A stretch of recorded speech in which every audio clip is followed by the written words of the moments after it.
courses of the Observatório Nacional. My name is Marcelo Borges Fernandes, and I'm the head of the Master and PhD program in Astronomy of the Observatório Nacional. And since in 1996, Observatório Nacional has special courses which are devoted to providing graduate students and postdocs with a broad view of select topics in astronomy, astrophysics, and cosmology. Each year, specialists from different areas are invited to give a course in the field of research. However, this year, due to the pandemic of COVID-19, we organize a compact virtual and very special version of our special courses. Thus, I would like to say thank you very much to all the professors for accepting our invitation to be a lecturer in our virtual CCE, and also all the organizers, Dr. Daniela Lázaro, Dr. Simone Dafron, Dr. Renato Dupke, Dr. Jailson Canis, and Dr. Jorge Carvano. And today, for our first lecture, we have the great honor of the presence of Professor Dr. Didier Queloz.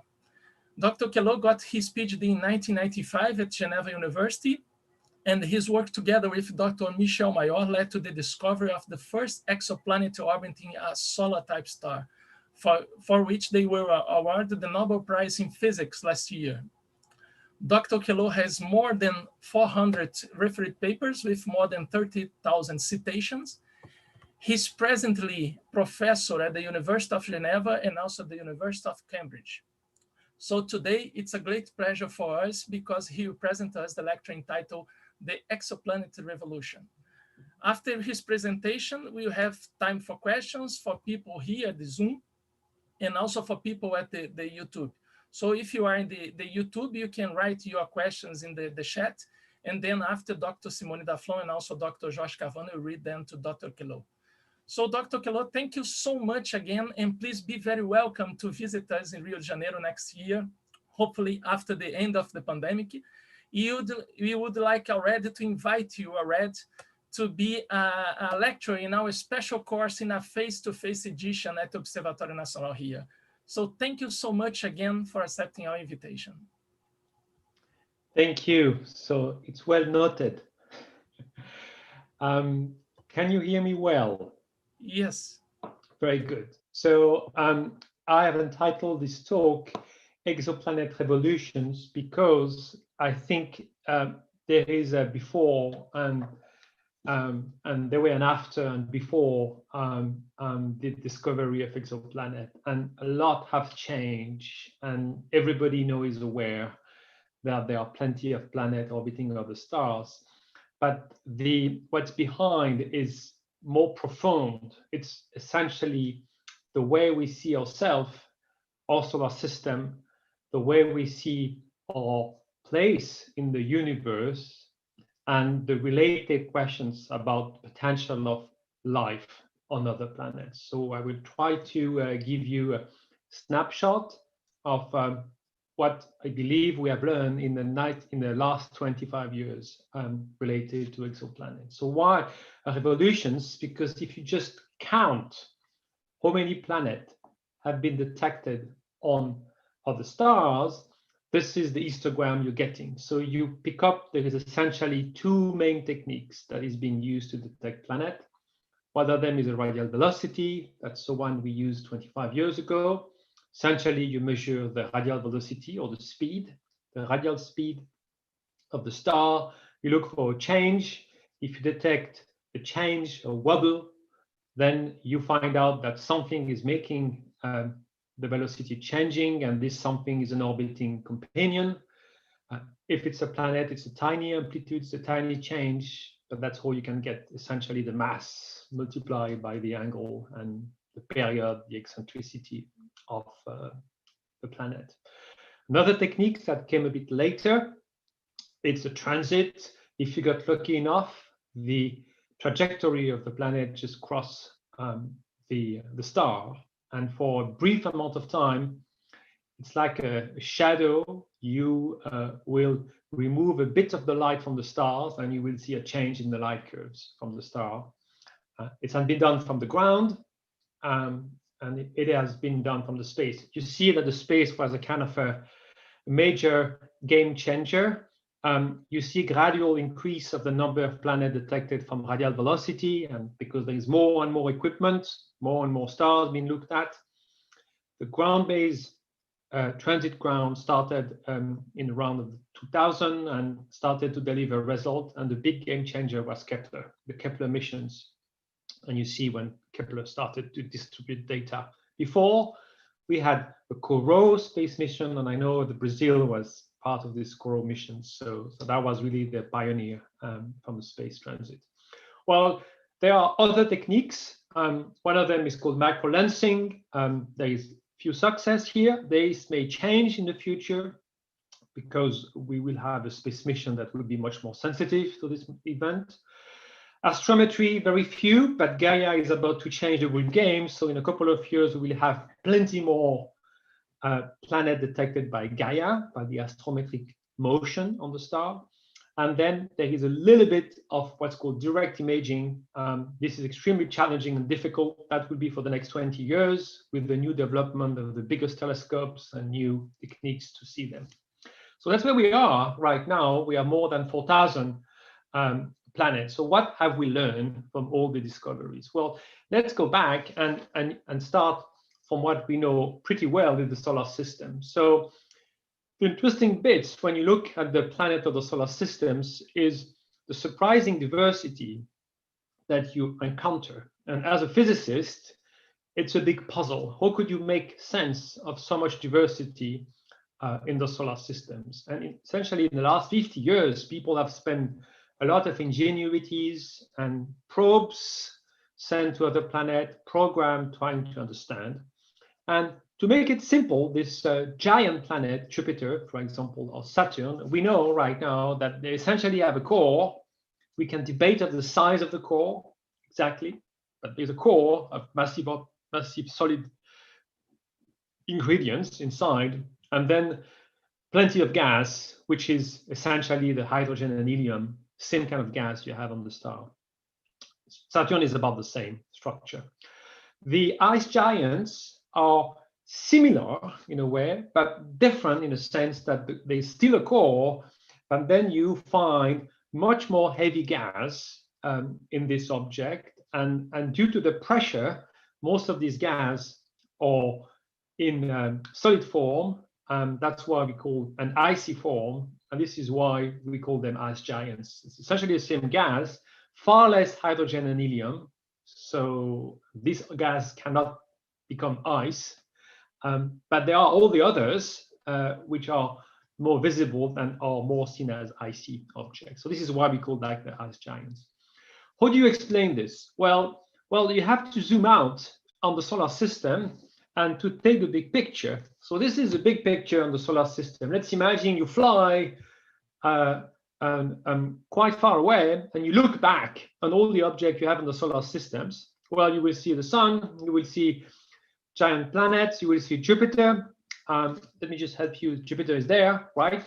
But you see also a lot of other objects that do not qualify as planet, but they are fascinating and they are very, very interesting because they tell us a lot about the history of the formation of the solar system. That's why there's so much interest to collect some bits of them. And there has been recently 2 missions trying to dig out and at least to get some of the stuff of all this cometary body that you have around and coming next to us. And this is giving us an imprint of the origin of the solar system. So from this imprint and for this many objects, we have construct a global understanding of the formations of planets. And to really challenge that, we're looking for all the stage of the formation you can imagine on other stars. So what's beautiful with astronomy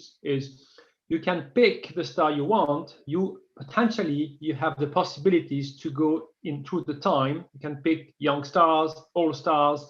You can pick different conditions, and that's what we have been doing. So what we've done is looking at young stars to try to look at the very beginning of the formation of a planet. When you do that, this is a famous picture that is being measured by ALMA on the star HL Tau in the Taurus constellations.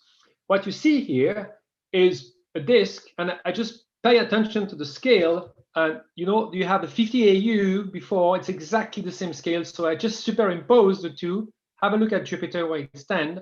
So we do have evidence of disk structure on young stars. What you see here is a thermal emission of solid particle.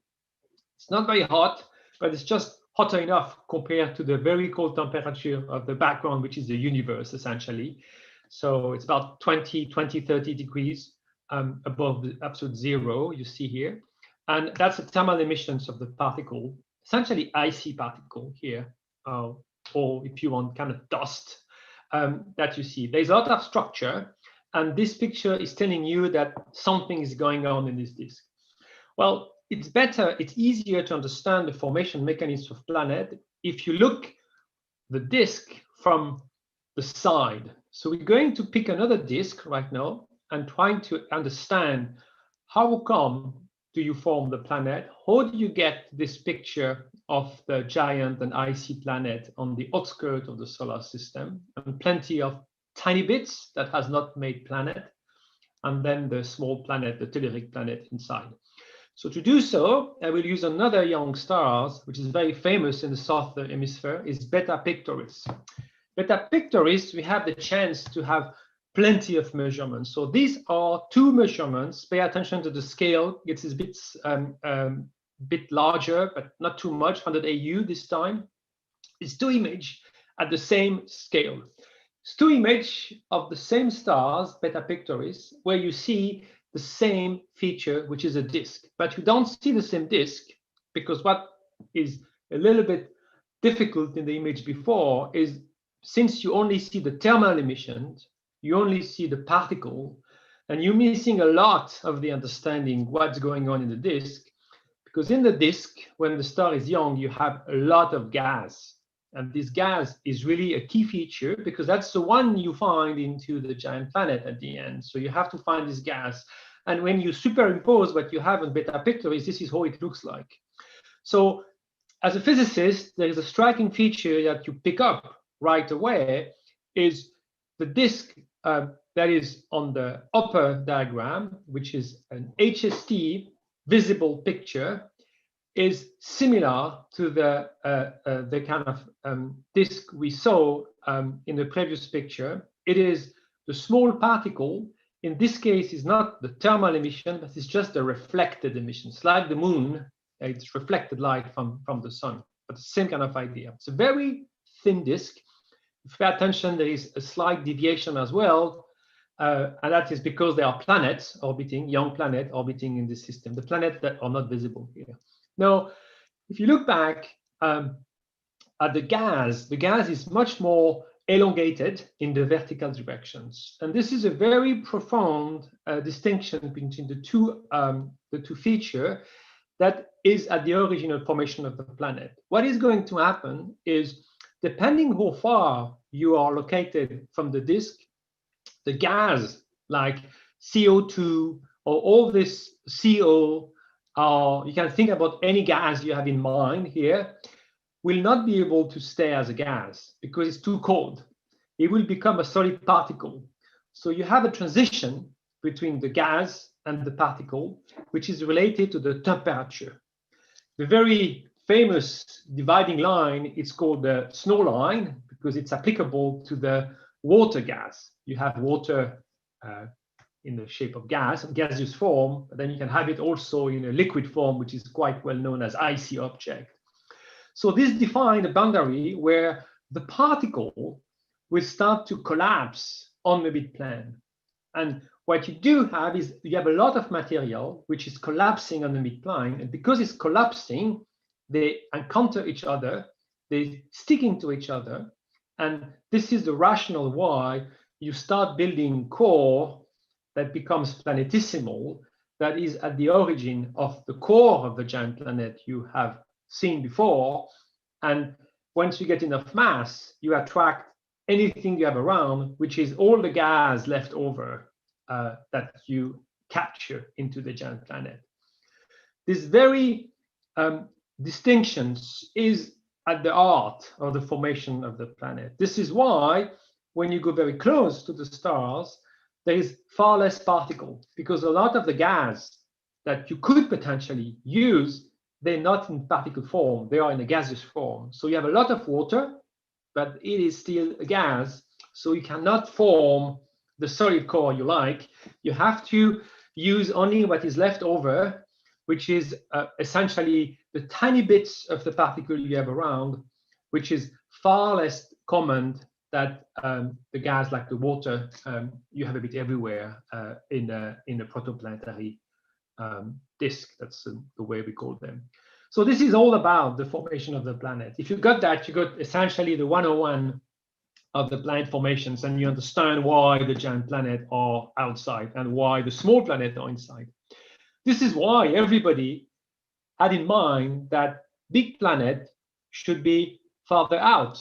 And that is why Jupiter is expected to be on the outer orbit. And this is why you would expect to take years if you want to detect the variability due to an orbiting planet.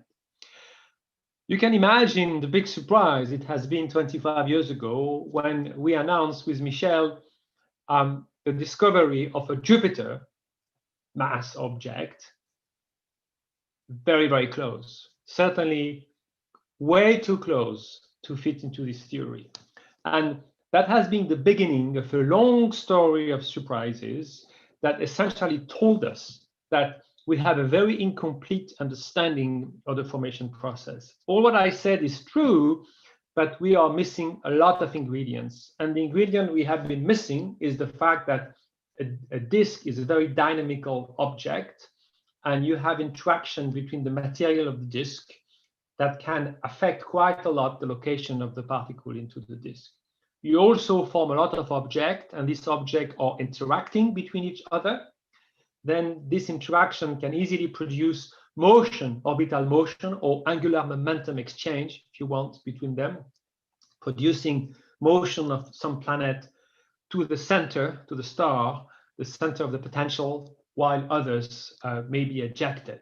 So we may expect to have quite a significant number of wandering planets in the universe just without any stars as a consequence of this kind of event. Now, 25 years later, what is the picture? So the best way is to use this diagram that essentially try to look at three physical parameters that we have measured on the stars and the planet with stars. One is the period of the planet. The other one is the size or the radius of the planet.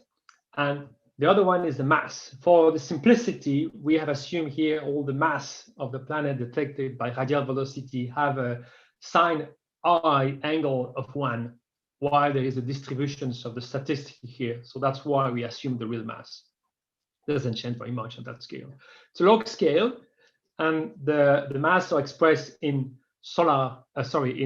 Earth mass and Earth radius unit and in days. So to help you to read it, you see Jupiter recognized with this red dot and spot, and then we have the Earth and Venus to give you an idea. So the striking element that you have on this diagram is whatever you look at the mass or the size, some of the planets have only a size, some of the planets have only a mass, some of them have both. This is the reason why we have a color code, which is different, but doesn't matter very much.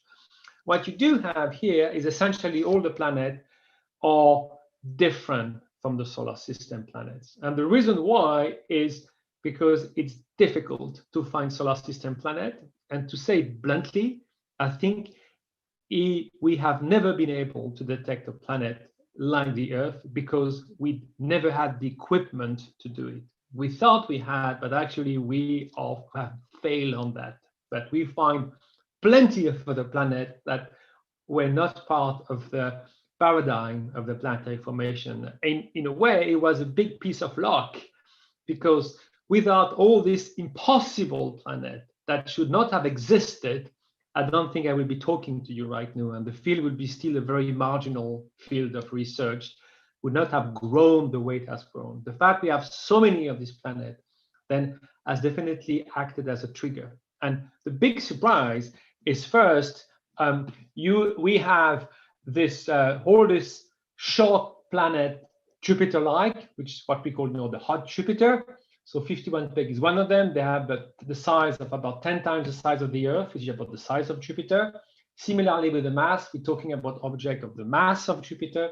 Also a very short period between 1 day and about 5 to 10 days.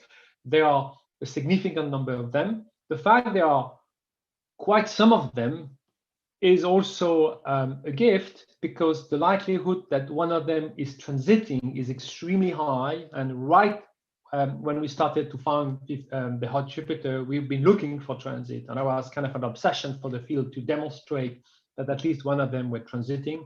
Actually, no, we have hundreds of them transiting, has been identified around.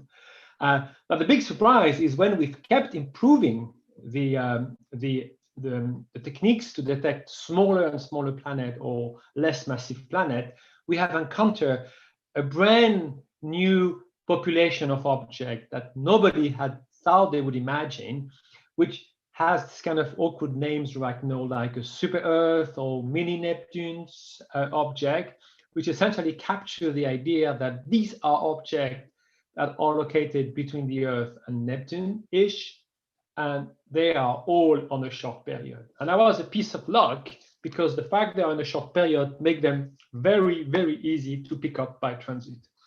And I can say this saved the Kepler mission, this population of surprising, not predicted planet. And that is part of the revolution here. We have completely changed our perspective on the solar systems. There is plenty of solar systems that are different from the one we are living in. Now, we still have some planet that seems to look like the solar system, but to find them, transit doesn't tell you very much, because transit becomes extremely inefficient for objects with a period more than 100 days, because of the likelihood of the transit is dropping dramatically. You have to go on the mass, and if you look at the diagram on the right, we do have quite some Jupiter on long period. It takes quite a lot of time to find them. Well, you may also realize that in average, they seems to have slightly more massive than Jupiter. And what you don't see here is most of them, actually, they are not on circular orbit. They are on eccentric orbit, which makes them even more bizarre compared to the solar system, because we are not encountering eccentricity of that kind in the solar system. And hopefully, because otherwise it would not survive in terms of stability of the systems. But we have some here. So if you want to understand the likelihood of the solar system, you have to go to a little bit of statistics. It's quite a painful process. I just want to show you the outcome of it. So if you pick a star, what's the likelihood to have any of these planets? Well, 1 to 5% to pick up a hot Jupiter. So it's still a rare object. It's the first of the planet found, but it's kind of a rare object. We've been successful because we had a sample of more than 100 stars. So in a way, we had enough stars in the sample to pick it up. So we have been a bit lucky to find it quick, but 51 Peg was waiting in our sample to be detected because we had enough stars. 10% is the number of Jupiter. It can go up to 50%. The reason why it can go up quite a lot, it depends how far you go on a mass. How far you would define as the maximum mass of a planet. Nobody knows. At some point you will meet the star, but that's 80 Jupiter mass. Between 80 and 1 Jupiter, there is a whole range where we find the brown dwarf, and nobody is very clear about where exactly is the boundary, some number like 13, 20 Jupiter mass or circulating around. And how far also you can go in terms of distance, very, very far objects. So that's about the number here. And then the small object, that is famous super Earth, we know that the likelihood to find them is between 50 to 80%. So if you look at this number, you realize that essentially the vast majority of the planet that we have found are different from the solar system. And that is the main conclusions of 25 years of exoplanet research. The solar system is not the dominant species of planets in the universe. We are amongst them. How much common? This is the question for the next 20 years, because we will find them sooner or later. I show you the challenges, but we will find them. but it certainly cannot be said that they are all the same, because already more than half of the stars have planets which are different, which essentially fits into this category of object there. Why is it so difficult to find planet like the Earth? Well, for the transit, it's a tiny signal. It's very rare, and it's very unlikely you will pick it up. That is why Kepler failed here. Now, for the radial velocity, you have to go back to the intrinsic limitation of the techniques. What is happening is the technique potentially could go there. It's very accurate right now. That kind of tool has been developed. The challenge is the stars. To give you a flavor of it, this is the sun, observed with a very accurate radial velocity machine. It hops north in that case. This is the speed, the radial velocity in kilometers. So 1 tick is 1 meter here. You see the variability. This is about 30 days. That's a rotation period of the sun. And then you see the variability of the radial velocity measurements. This is not the instrument. This is real. This is the sun. So typically, people are detecting planet of the order 1 meter, which is about that range. They can deal with this activity. There are tricks to find out the periodicity, to combine the data, to do periodogram analysis. When you're talking about detecting an Earth, you're talking about something which is 10 times smaller, which is about something like that. And the difficulty right now of detecting an Earth mass object is essentially the difficulty to address the variability of the star. Even a star which looks like quiet, like the sun, is really active. And we are looking for star more quiet than the one like the sun. So that's a big challenges for the next 20 years. There's a couple of developments along this way and new developments to address this. Now, another interesting aspect is looking at what we have found in terms of astrophysical meaning. So to understand that, you have to go to another diagram, which is combining the mass and the size. So in that case, we take all the planets where we have a mass that is essentially coming from the radial velocity, also a little bit by instability in the orbits called time of transit variability, slightly dynamical change of the transit, a bit like the discovery of Neptune. You guess the planet by just looking at the orbit of Uranus. Exactly the same here. And then the size is the diameter, the radius is measured by the transit here. So I have overlaid a couple of known planets, and what I did also to read that easily is I have overlaid a couple of astrophysical model. The idea is if you take the model of the astrophysics nature or interior structure of Jupiter, it would predict exactly the mass radius of Jupiter. But let's imagine you remove mass into Jupiter, you will slowly end up into the Saturn regime, which are right on the track, because as I said, the planets are very similar in terms of mass and compositions. And you can keep going on until some kind of number here, which is the level of Neptune's, where you can find object which called mini Saturn that would qualify as having a similar internal structure than these two planets. Well, the very fascinating element here is most of the hot Jupiter that you see here, all the objects for which we have mass and size, all these planets essentially are short periods. So this is all hot object. They are above this predictions. So essentially, the density is less than the density of Jupiter. So they are what we call inflated. The exact mechanism of inflation is still discussed, but everybody believes it must be either related to the formation mechanism of this planet that may be slightly different from the Jupiter ones, or it's related to the interaction between the high amount of flux of energy that these planets are receiving. It's not only the thermal element, thermal is not relevant here, is the change of some physical property at the surface of the planet that is changing this relation that would explain that. It becomes fascinating when you keep going down, essentially around Neptune and the Earth, because the diagram becomes extremely messy where you are in a situation for a given mass, let's say 10 Earth mass, you can end up with planets that are slightly bigger than the Earth. In this case here, about 1.5 radius of the Earth, but also planets that are the size of Jupiter. So this is a kind of a big mixing of different kind of planets. And to read this through, I just help you by overlaying two diagrams of internal structure. One of them is this Earth. It's, if you take the Earth compositions, you get the green light. So Earth will lie here, 1, and then you can go up. You may end up with a 10 Earth mass object. It will end up like 1.7 Earth size. And we do have an object that seems to qualify for being Earth-like. Earth-like means essentially it's a rocky planet. The atmosphere is irrelevant. The atmosphere is an absolutely negligible part in the case of the Earth. You're only talking about the core and then the mantle, essentially, of the planet that define the structure of this object.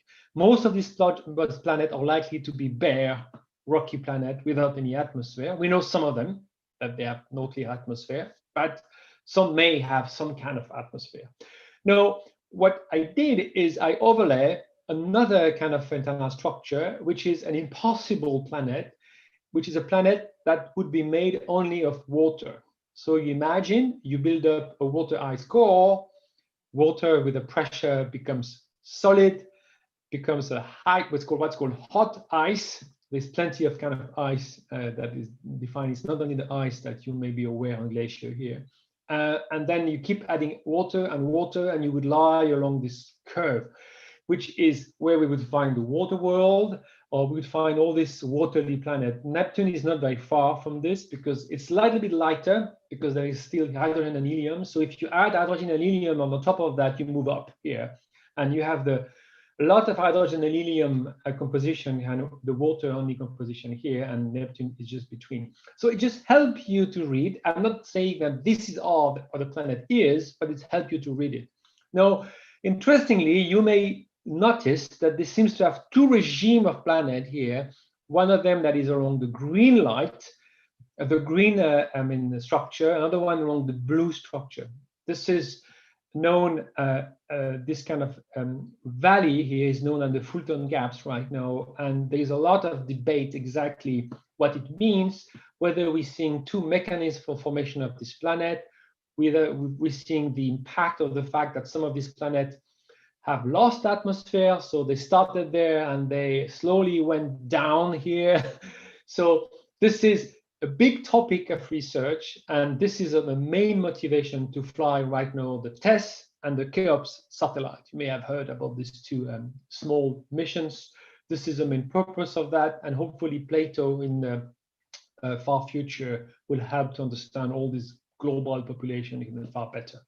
So it's fascinating because we are experiencing a pretty cool astrophysics challenges where all of these planets, they have no counterpart on the solar system. But physics is the same everywhere. The composition of the planet should not be that different from the one of the solar system. It's really up to us and to our ingenuity to understand what they're made of by trying to understand this better. So we can do better here than just getting the mass and the size. We can carefully use a transiting planet and look at the data. So if you're not familiar with that, I want to show you what we can do with this kind of data. So let's imagine you have a transiting planet and you have a very exquisite space means to record the photometry. In this case, it's Kepler that you've been using, or you can use also infrared photometry. In that case, you will see the transit when the planet goes in front of the star, but you also have when the planet goes behind, which is called a secondary eclipse. So if you're familiar with eclipsing binaries, we call that occultation and eclipse. There's a lot of terminology here. In this case, this is the transit is when the planet is in front, and eclipse is when the planet is behind. If you zoom in, it becomes even more fascinating, because you start to realize that is a tiny change into the flux in the course of the orbit of the planet around the stars. And if you think about that, this two eclipse is when you only see the star, because at that time the planet is behind. So essentially, this is the star here. So any flux up to that point comes from the stars. If you assume that the star has a very constant flux, anything that comes above it comes from the planet. This is why doing that kind of measurements, people can claim they have seen the emerging flux from the planet. It can be the reflected flux, or it can be the thermal flux. It depends essentially on the wavelength and the temperature of the planet. It gives you a very interesting insight and information. So the reflected light will give you the reflectance of the atmosphere and albedos and any cloud you may have there. The thermal emission will give you the temperature of the planet and also the nature of the atmosphere you have in the planet. You can also observe at the time of the transit tiny change in the wavelength, because some of the light will cross through the atmosphere of the planet and will still reach your telescope, while other will be blocked by some molecules in the atmosphere of the planet. It's a bit the same effect that you have when you have the sunset. The sky becoming red. In that case, it's the diffusions of the blue that prevent you to see the blue, and you only see essentially the red coming straight to you. And this is about the nature of the atmosphere. When you look in a very polluted atmosphere, the sunset becomes beautifully red. Usually it's a bad sign. It means you have a lot of particle diffusing, and then it's not very healthy to stay around. It's just the kind of stuff we can really address. Similarly in planet, we can retrieve the nature of the atmosphere. And the big hope is combining the atmosphere of some of them with the kind of internal structure that I mentioned, by getting very accurate mass and radius will help us to understand what they're made of. And that's, I think, the exciting plate for a lot of activities in the next 20 years. And there is a rush right now on the James Webb Space Telescope proposal. I don't know if some of you have made one, but it's essentially to do that kind of measurements using different wavelengths and try to understand the nature of the planet, the atmosphere of the planet. Right. Now, I would like to open another chapter that is something which is quite often mentioned, which is the concept of habitable zone. And I want to be clear about what it means, just to avoid any ambiguity. When we talk about habitable zone, we're not talking about green men. We're talking about just the fact that there are liquid water on the surface of a planet. So you implicitly assume that this is a rocky planet. So talking about the habitable zone for a planet which you cannot demonstrate it is rocky planet, it's a kind of a fraud, I think. While you can always argue that there are satellites around the planet, but you have to be a little bit careful. And at some time in literature, there's a bit of a fuzzy use of this terminology, but formally, this is what it is. So if you define the habitable zone in the case of the Earth, well, you know exactly the kind of atmosphere you're dealing with. You can twist the atmosphere if you want to look at the proto-Earth on the early Earth. You can invent a new atmosphere by adding hydrogen if you want into the atmosphere a bit. So this is changing, of course, the region of the habitable zone. But at the end, the question is, do you have liquid water on the surface of the planet? In the case of the Earth, the habitable zone is within Venus and Mars. And what is interesting, and people have realized, and when you change the star and you go to stars which are cooler, means less massive, which is very common, by the way, more and more common in the universe, the habitable zone becomes closer. You have to make some assumptions of the on the atmosphere, obviously, but essentially this is the global directions. So what is fascinating, you end up at the bottom of the stellar regime, which is called the ultra cool dwarf, just at the boundary with the brown dwarf, and then you end up having a planet in the habitable zone which has the same kind of orbit than the planet 51 Peg. So this is quite fascinating how close you can be, because the star is so cold and doesn't produce that much flux. So what is fascinating is most of the planets we have found lie on short distance for the practicality I mentioned, and all this super Earth and mini Neptunes in a mild temperature regime, a hot temperature regime. On the same distance, when you move on the smaller stars, they are fitting into the habitable zone. So this is why people got a little bit excited by looking at planets on low mass stars like M stars, because it turns out that these populations of planets is fitting within the habitable zone, and you can start addressing the potentiality of life. So I would like to just expand a little bit on that. First, I would like to mention one famous system, which is a Trappist system. It is exactly one of the systems that I described. It's a very cold stars. The system is extremely close, a short period. It's made of 7 planets, and in a way, the system would lie within 0.1 AU of the solar system, which is here, compared to the solar system. But because you rescale everything due to the nature of the stars, it looks like in a similar situation than the solar system, with possibly 2 or 3 planets within the habitable zone. What is interesting with that object is you don't need radial velocity to do the mass. It would be very, very challenging in these systems. You can use the dynamical interactions. So what's called the TTVs. This is all the arrival of each of the timing and each of this transit, which is B, C, D, E, F, G, H. And you see there are fitting you can do to that. And this is just the dynamic of the system. This is telling you exactly the mass. And this is the last exercise. It's a paper that has been recently submitted that fit the system of Trappist. You see that B, C, D, F, G, H within the regime that would qualify all these planets to be rocky. It doesn't mean they have atmosphere, but they are rocky. So I'm pretty sure that this Trappist system will be proposed for James Webb Space Telescope investigations, and I hope it will be. So now, in the last 10 minutes of this talk, 5-10 minutes, I would like to dwell on a little bit the question of life. Can we really expect life, and what does it mean? So there is a recent development right now in exoplanet science. Is there is more and more people that have started to look at the geophysical situations and also on the molecular biology and the chemistry, possible chemistry on these planets. And I would like to give you a little bit of a view of what is the challenges and how we are going to address this. So can we say there is life on Trappist? Well, first, I think if you try to think about what is life, is essentially 4 elements that you have to put together when you're talking biology. You have to find a way to maintain a metabolism. It means to make it work. You have to find a way to produce the ingredients by a catalytic means. So in a way, you have to make it move if you want.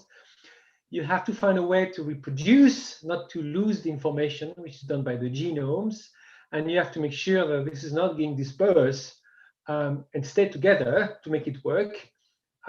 It's a membrane. So in a way, you can see it's like a car, and then you have the engine with the metabolism. They have the fuel, which is the catalyst, and you have the genome, which is the wheel of the driver. This is what makes the car working.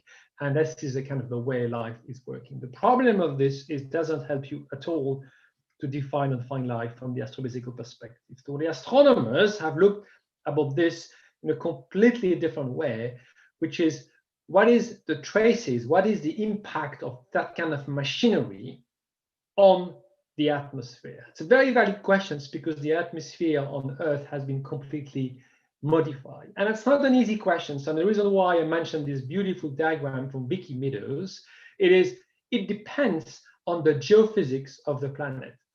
If you believe that by picking up oxygen, you will find life, I think you're just wrong. I'm sorry to tell you that, because you can produce oxygen very easily by breaking water or by breaking CO. It's very natural chemistry mechanism. And depending on the nature of the soil, depending on the nature of the planet, you can end up with water, oxygen, ozone. What is more difficult is to end up with a straight composition of the Earth without the CO. That would give you a kind of a copycat of the Earth. But frankly, seeing the diversity of all these exoplanets we have found, I think we must be a fool to imagine that the planet with life would be exactly the same than the Earth. It would have, we have to accept a lot more diversity of potential here, and that's why we have to understand that. So it's a fascinating new field because it needs the connection between the astrophysics that is going to measure this and the geophysics. And geophysics depend on the structure of the planet, depends maybe on some volcanic activities that you may detect. So can we detect this remotely? And it's becoming a more global problem to address. And this is essentially what I'm trying to address right now, is trying to team up with teams that explain to me what is life. I'm learning how to read a chemistry diagram and biochemistry diagram, and I try to understand how we can produce RNA in a non-enzymatic, so without having the life as a mechanism to produce this kind of complex molecules. So this is kind of a multidisciplinary, fascinating topic. And I do predict that this is a complete new field of research that is lifting up right now, that will become as big as molecular biology was, I mean, 20 to 30 years ago when it started following up the DNA discoveries. So that's kind of quite fascinating. So how are we going to do that? Well, I think we should be careful not to make the mistake made in the past. Astrobiology was extremely challenging and difficult, and sadly, it has not produced any useful result yet. The reason why, because you have to connect some very extreme problem. Biology, which is life fully fledged, with astronomy, which is just barely seeing what they can do, and maybe bringing some stuff if you think about Mars, but that's all what you can do here. So I think we should go in between, in the middle ground, and we should go at the building blocks. We should go backwards. We should be able to make life in the labs. We should build up life from the basic principle, from the chemistry, and trying to find whether there are some predictions here. So to give you some hint, without going into a lot of chemistry, so essentially the trick is, if you want to get life, let's imagine this is an organism, very primitive organism. In this case, you have to look for the building blocks. So if you recognize this kind of creations, which is pretty amazing, if you look at the building blocks, in that case, this is the building blocks. So we technically could do the same for life. Well, it means you have to break life into the most pristine, the most universal building blocks. What are there? Well, you have to go back to what is called the prebiotic chemistry. So it is the chemistry that enables life without being life. So it's a chemistry that is going to go along the path, and without that chemistry, you cannot start any life. Now, what are there?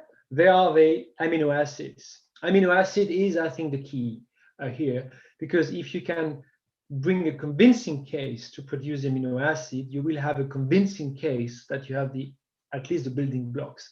It doesn't mean that you will end up with the same DNA, but it means you are certainly addressing a very awkward situation, which is why on Earth we have been only using these 20 amino acids to build life. And there is a very simple reason for that, because they were the only available chemistry building blocks you had around. And why? What is this case? Because maybe it's a natural effect of the astrophysics or the formation of the planet. So maybe this is what you get when you form a planet, in the various diversity of the mechanisms you have. So this is the connections. So how does it work? Well, 5 years ago, there has been a small revolutions in chemistry. Is the chemists started to produce the first set of reaction that was realistic enough to produce the amino acid from first principle. It was not possible before, because we need to do what's called network chemistry. Network of reaction is many reactions going at the same time, and it has to be done in computers actually, and back up by data measured in labs for specific reactions. So this is to paper here. And essentially what they realize is, if you got water, and in that sense, habitable zone is good, so everybody agree water is good stuff. If you got SO3, SO3 is something you get for free when you get volcanic activity. So volcanism is a key feature for life in that explanation. So we need volcanism. Volcanism happened on Venus and stop. Volcanism happened on Mars. So essentially, life must have started as well, based on these elements on Venus and Mars as well. You need HCN. HCN comes for free into impacts. This is the free delivery from astrophysics. A comet is full of HCN. You can produce a lot more as well when you have the impact. So the impact is relevant, is important. Understanding what falls on our head is critical for life.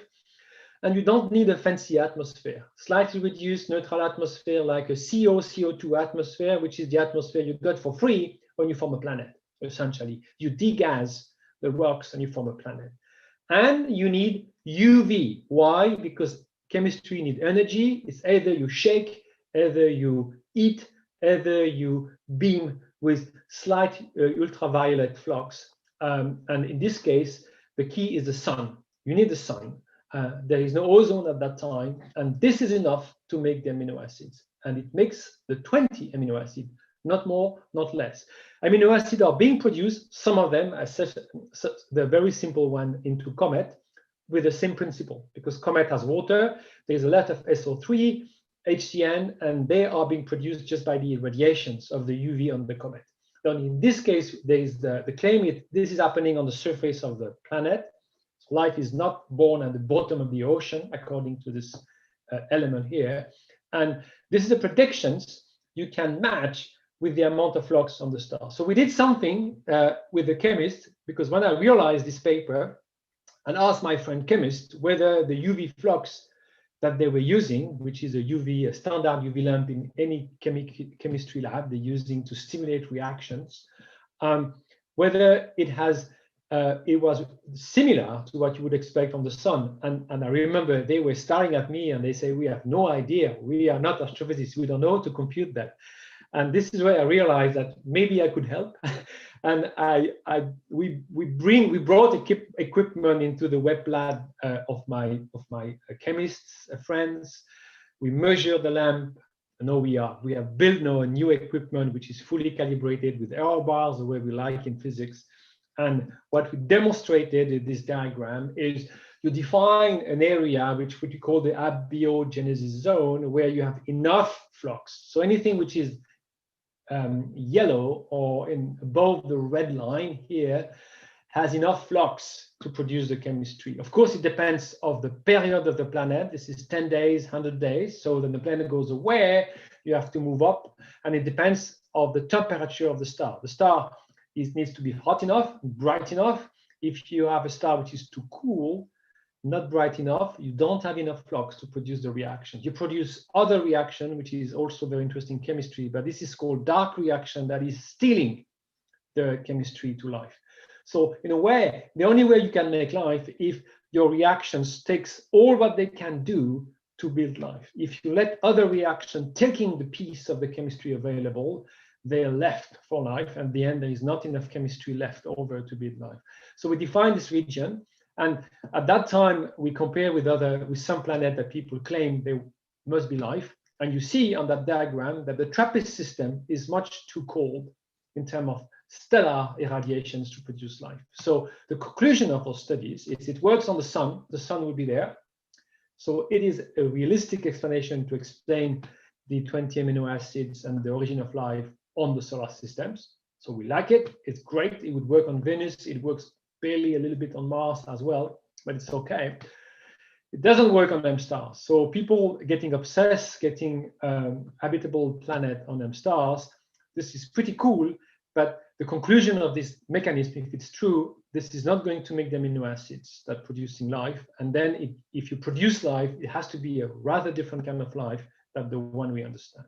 And that is the big challenge is when you talk about life, you have two possibilities, is whether you compare to what you know, and you have only one single example, or you really are able to study in great detail by bringing stuff, really, and like going to Mars or going to some places in the solar system and maybe do complete study to find out what you're talking about. Otherwise, there may be life, but you will just find, you will be unable to just detect it because you don't even know what to look for. And that's a big challenge of detecting life, which is different from the one we know. This is why right now we tend to stick on the baseline and try to say, okay, let's do what we can with the M stars. But according to this theory, you don't expect life to happen there. But let's do what we can. But we should not lose perspective that next mission has to be planned to look for planet around this kind of object. And that's the activity that people start to think about. They how to detect now not only the super Earth object on hot and short period, but to detect the very same object on much farther away. And this is the reason why we're building big telescopes like the ELT. This is the reason why we're thinking about big space missions like LUVOIR on Life. And this is all good work for the next generations and students right now listening to me. And they will have fun when they will be a full-fledged professor and seeing possibly this kind of experiment flying. I thank you very much for your attention.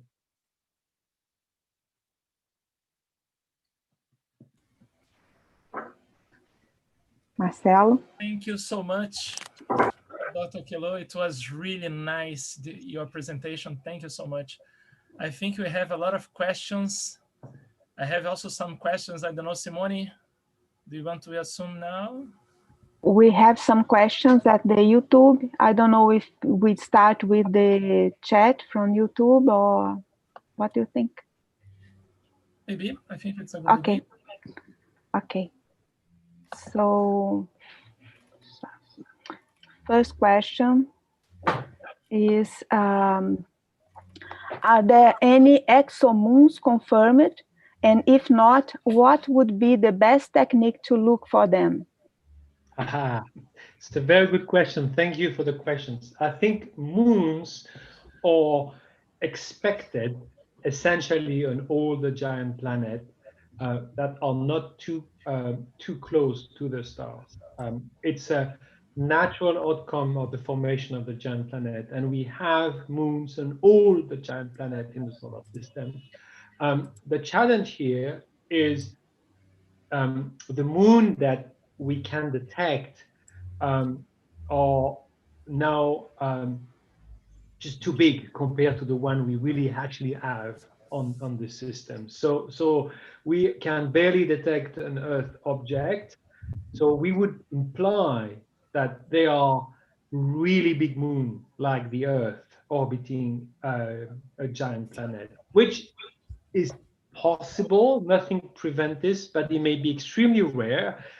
There has been a claim that maybe we have one or two of these detected by Kepler, but it is single-handed claims and it has never been backed up. But sooner or later, we will find these moons. To detect them, you can use the transits because they're supposed to be very close. So if you have a transiting Jupiter, which is far away enough to maintain the moon protected from the gravitational interaction from the star, and you can detect tiny bits, you may be lucky enough to catch up a transit, a combined transit, when you have the moon and the planet transiting. So that would be my best way to find moons right now. And that would be really cool to have a moon because this is a main protection of the planet formation.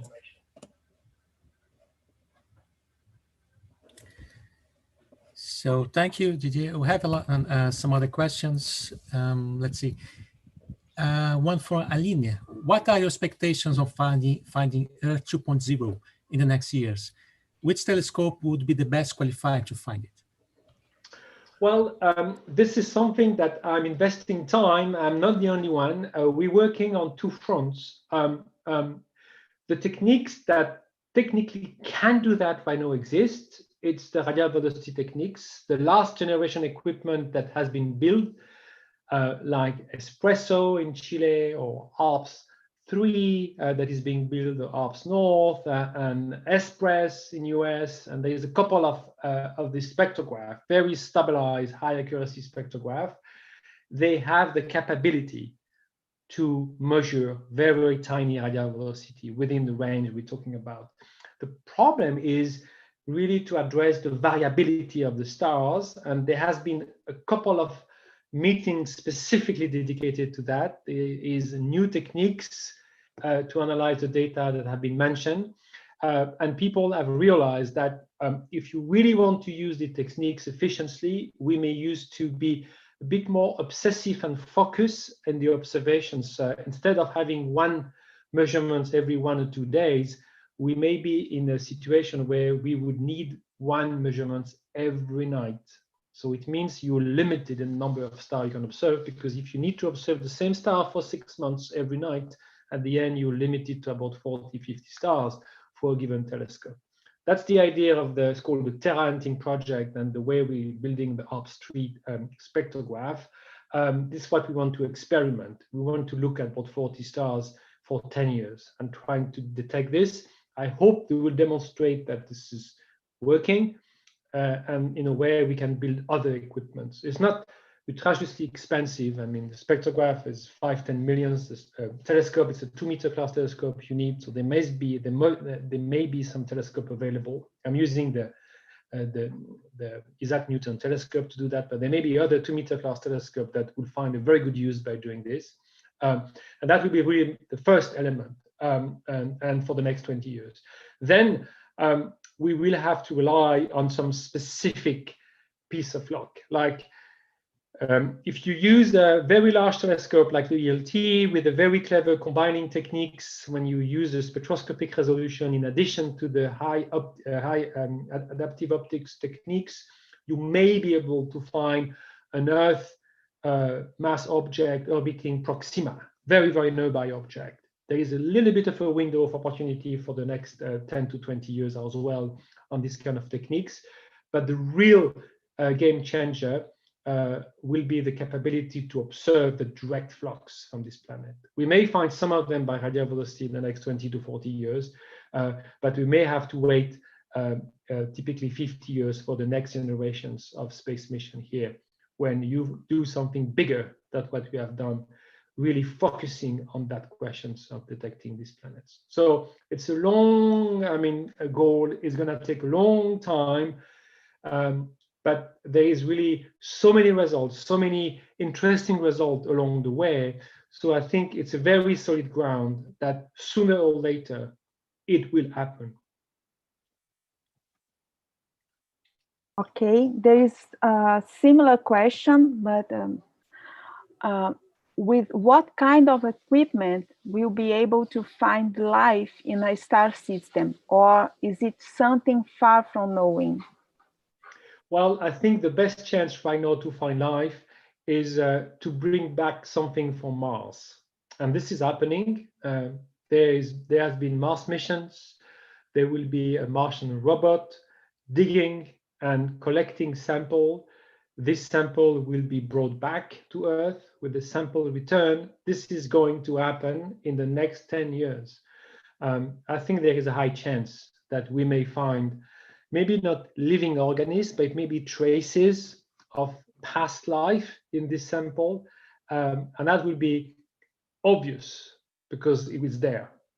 Now, looking for life on another planet will be much more debated and open-ended, because we may find traces of something that could be seen as life, but I doubt it will be an unambiguous discovery. It will be a gradual discovery. So we'll collect more and more data, and more data will help us to find more detail. We will have higher resolution spectra, better understanding of the atmosphere, detecting variability in the atmosphere, maybe season in the atmosphere, and so on and so on and so on.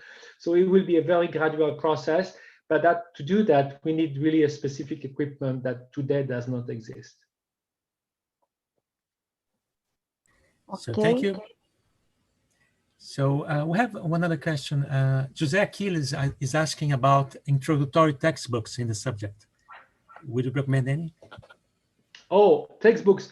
Oh, there are a couple of textbooks. One of them, which I like it very much because I use it to build my own lecture notes on the topic, is the book of Sarah Seeger. Sarah Seeger produced a compendium, collectible, when collecting a lot of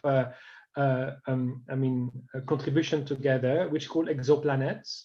It is, I think, 5-6 years old, but it's really good. And I know that there has been a recent editions of a textbook about the formation of the planet from Phil Armitage. And they start coming up slowly. The problem is the field is very young, and people are extremely busy by just doing research, very excited in the research. To start writing textbook, usually there's something you do in the late stage of your career, and when you have a bit more time, quiet, a bit less under pressure for proposals, and this is coming. I mean, there is more and more people, I mean, like me, that getting to an age where we start to qualify being old, according to the youth of the field, and we will produce, and I'm planning at some point to produce one. But the one I mentioned from Sarah Seeger, I think, is a good reference and is being used by many people. Okay, our colleague Ramiro de la Reza says hi to you. Hi, Ramiro. And sorry, here. He's asking, Europa can be a good model of water planet? Oh, that is a very interesting. Yes and no. The problem of satellite is the way they've been built is rather different from a planet. For example, I don't think we have a good idea what is the inside structure, how far there is a big core into Europa. We know there is certainly a very interesting crust, and there's a possibility of a very deep liquid ocean inside that make it fascinating to just being studied. Certainly Europa is a fascinating object. It is certainly an object where we can fly and we can go, and I think we should add Europa in our to-do list, in addition to Mars and Venus and likely Enceladus, as a potential site to study the geophysics, and maybe in that case to explore a completely different origin of life, because in the case of Europa, the mechanism I was mentioning doesn't work.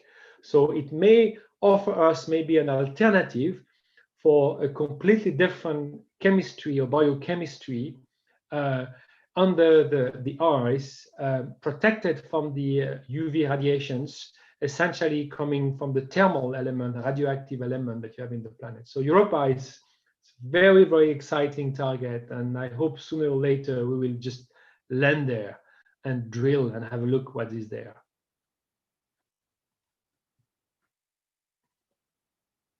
Okay, last question from Zoom, from YouTube.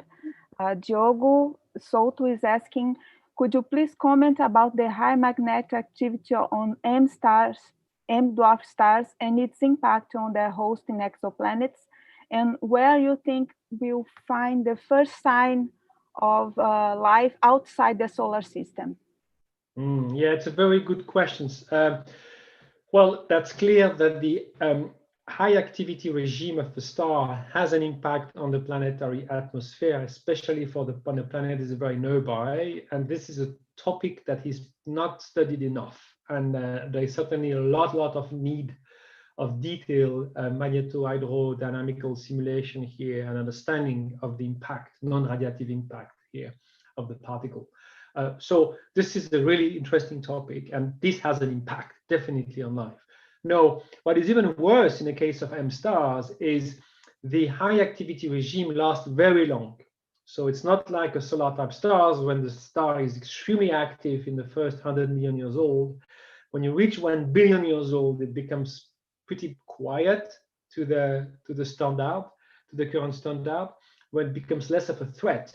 Now, if you think about the threat, you can also think about the interesting feature that you produce a lot of energy. In the case of M stars, the lack of flux you may have in the steady regime could be compensated by the flare. You can imagine that the flare or the mechanism provide enough ultraviolet energy to stimulate the reactions, the chemistry reaction I've mentioned. So sometimes, it doesn't always go in the same direction that UV is killing life and trying to remove the atmosphere.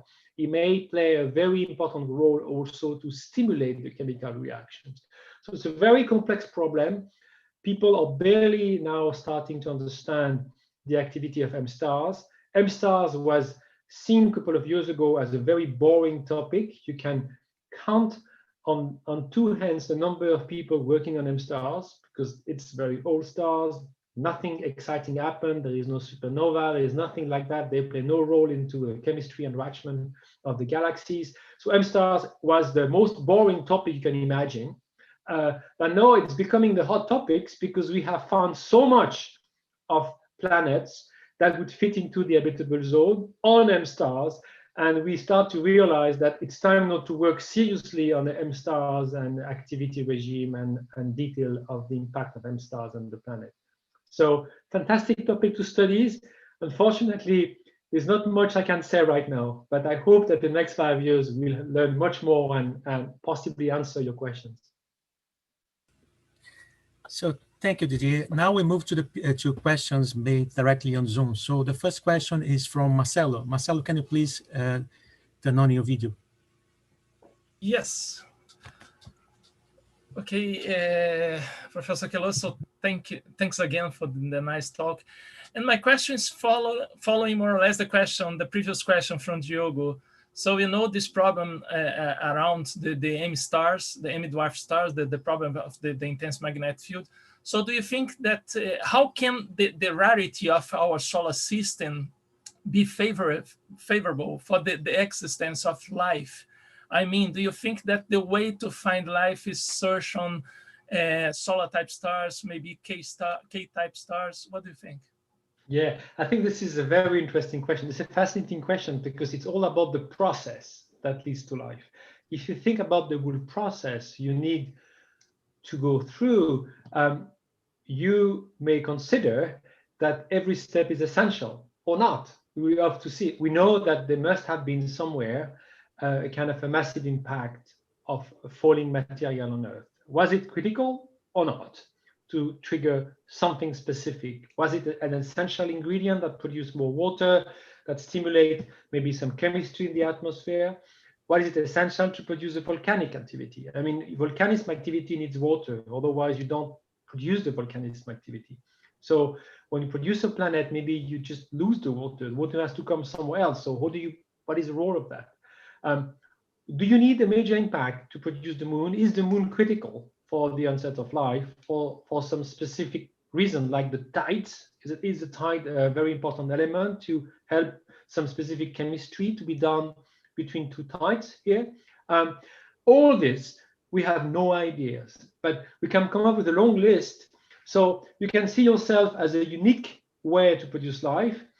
You can see yourself as one of the many ways to produce life. And at the end, it may not matter very much. But there is something which is real. We are living on a very special systems because that's the only one where we have found life so far. So we have a very unique perspective, and unique perspective for the physicist is not really something we would like to be. We would much prefer to see some more generality here.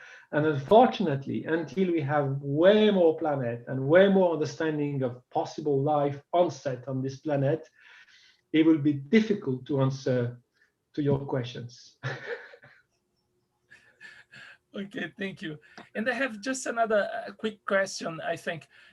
Concerning your last slide, when you show the habitable zone and some planets inside of the habitable zone, my question is concerning the assumption that you need to have to derive the habitable zone, because I saw there, for example, the Kepler 186f.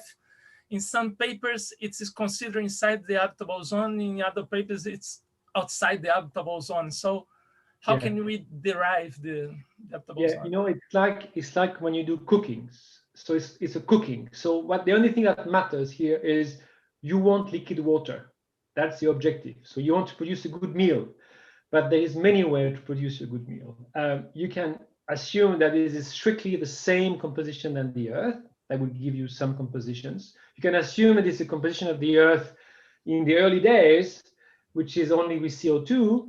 You can decide to add a bit more hydrogen because the planet is bigger. So then the hydrogen and helium will not disappear, will stay a bit longer, and then it's completely changed. If you mix a little bit of hydrogen and helium in the atmosphere, it expands the habitable zone.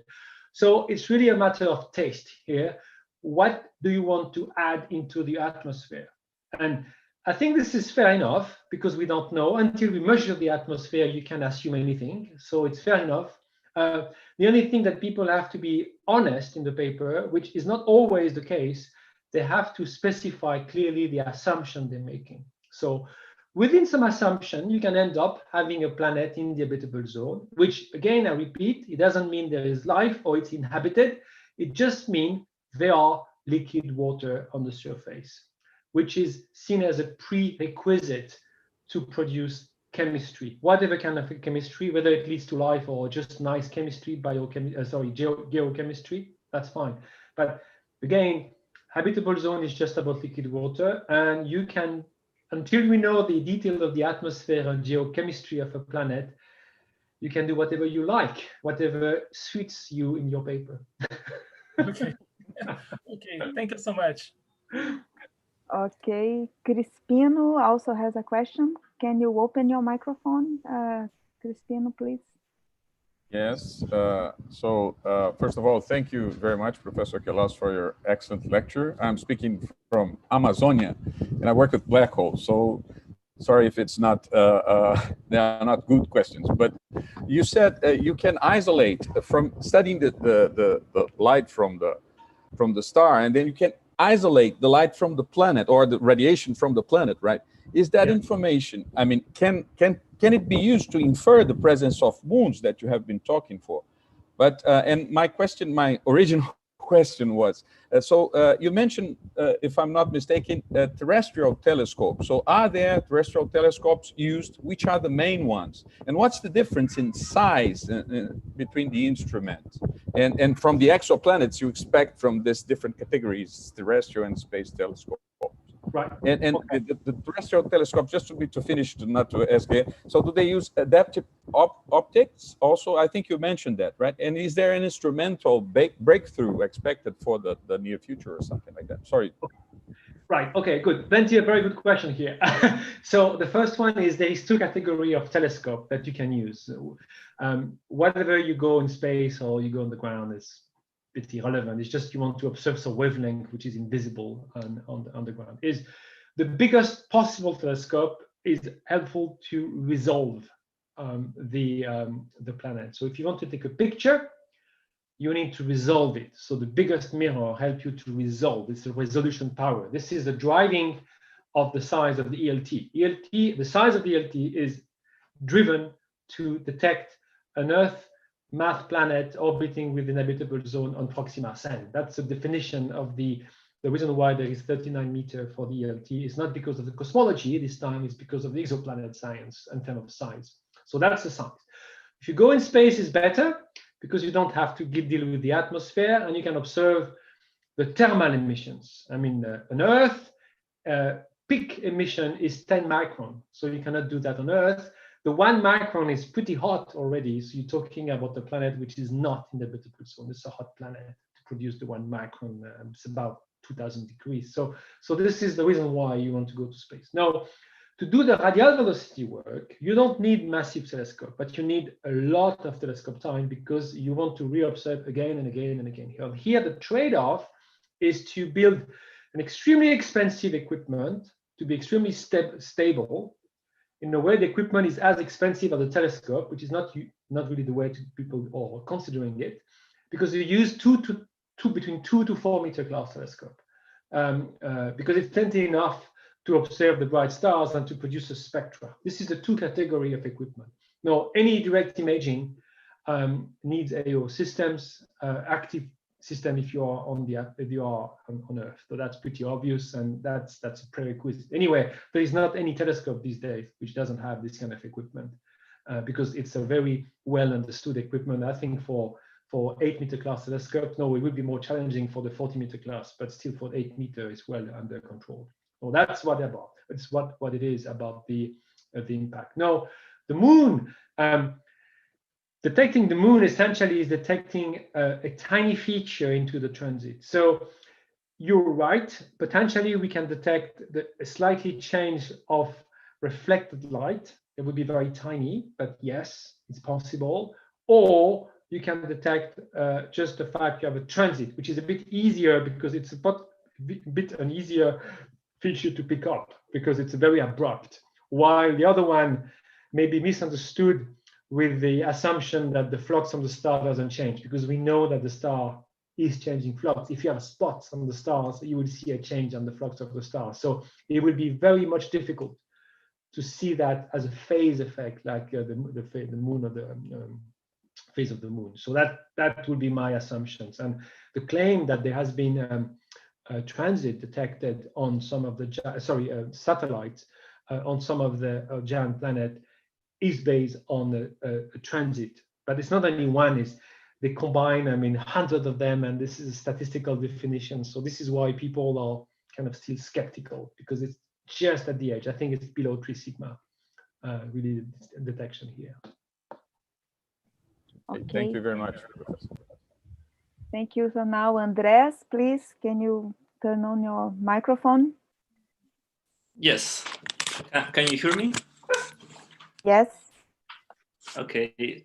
Okay. So hello, Dr. Queloz. First of all, on behalf of all the students, PhD students at the Observatory Observatorio Nacional in Rio de Janeiro, we would like to thank you a lot for this great talk. And my question is related more to technical stuff regarding the observations. I just wondered, could we expect maybe some new techniques, or besides radial velocity and transits, to be applied with the upcoming telescopes, or we will just have the same techniques but with improved precision? Well, I mean, the technique to detect and to measure planets are well known. It's the way to implement them which is improving a lot. I mean, I was mentioning the astrometry. Astrometry is the first technique people have considered when they were looking for planet, using astrometry, which means the motion of the star in the sky. And Gaia is going to change completely the game. So in a way, the technique is very old, because it's very old astronomy, but it has kind of he's living a reborn right now because of this.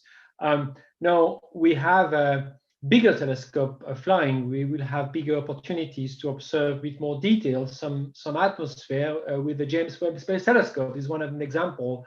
Again, the technique is well known. It has been applied already using the HST or on the ground-based telescopes, but then we just another facility. So similar technique, but being used different way.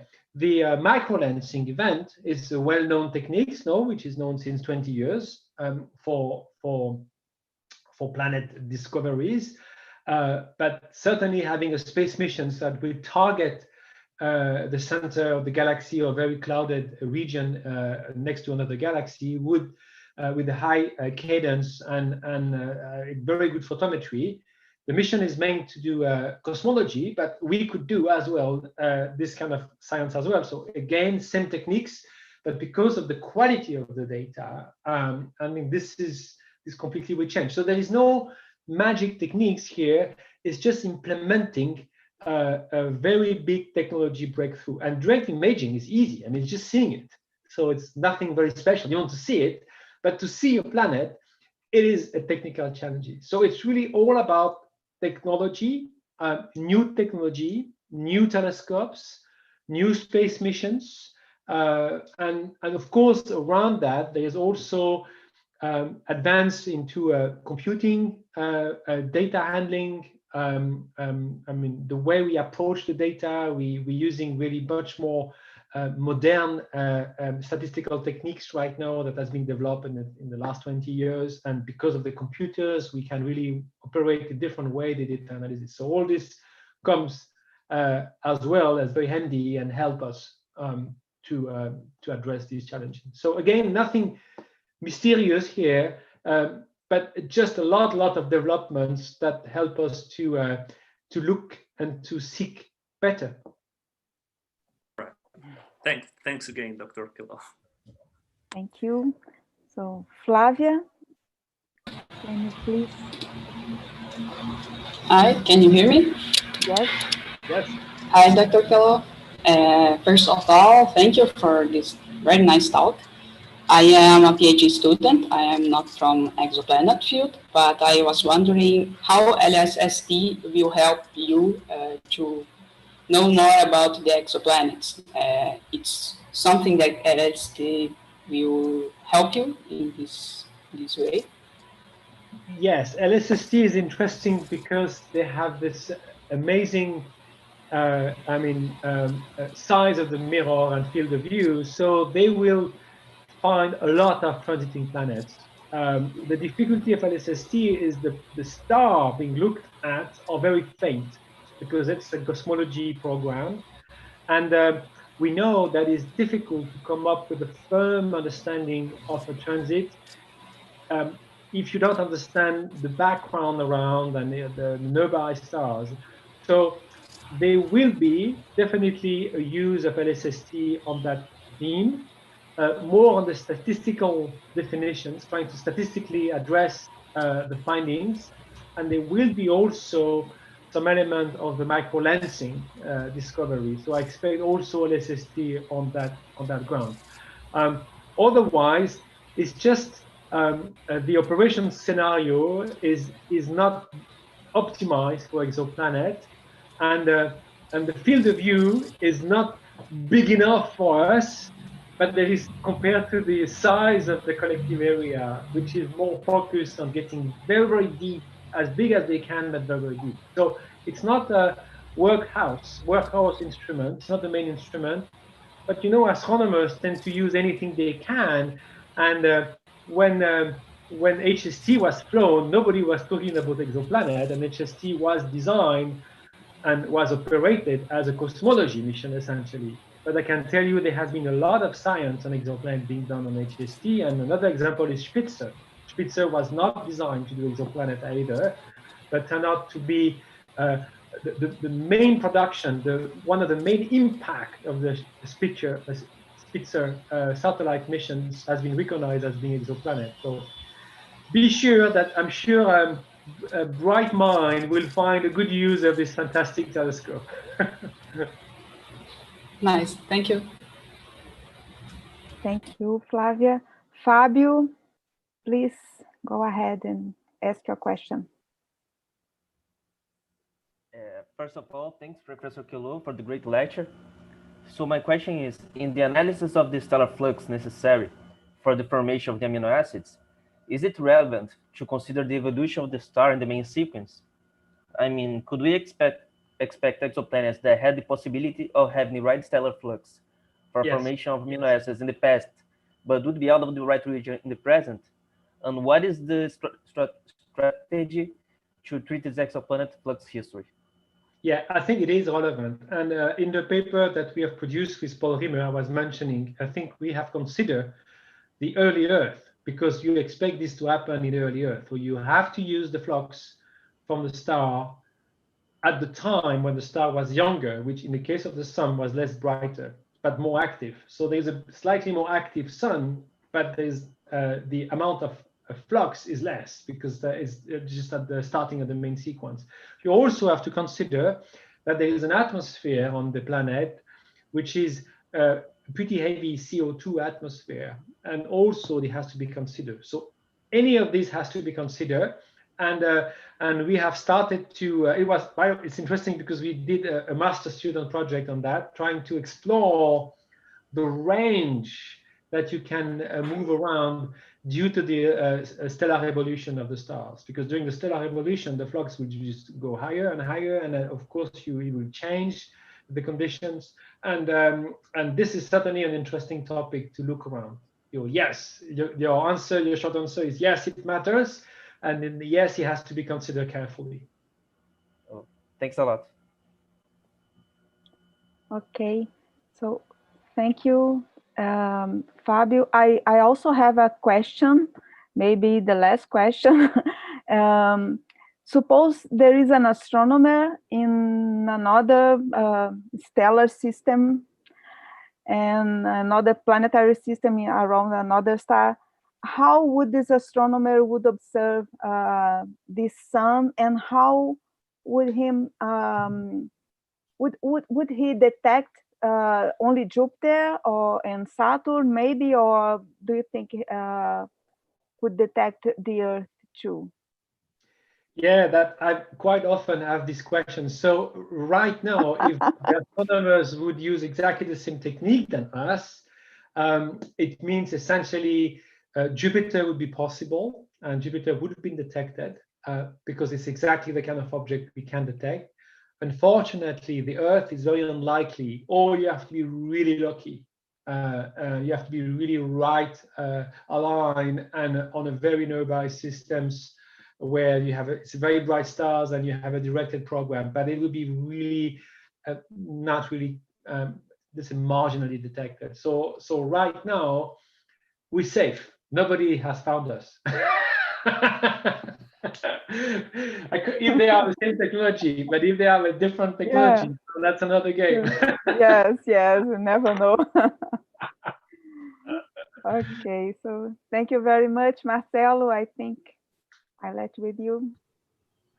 Okay, thank you, Simone. I think the question is, we are safe or the ETs are safe? Yes.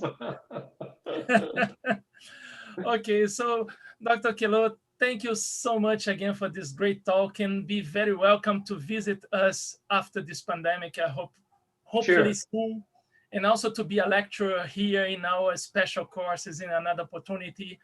And so be very welcome to visit us, okay? Thank you for the invitations. Be sure that escaping from the winter in Europe is very appealing.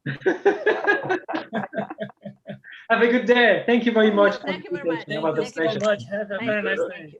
Thank you. Ciao, ciao. Ciao.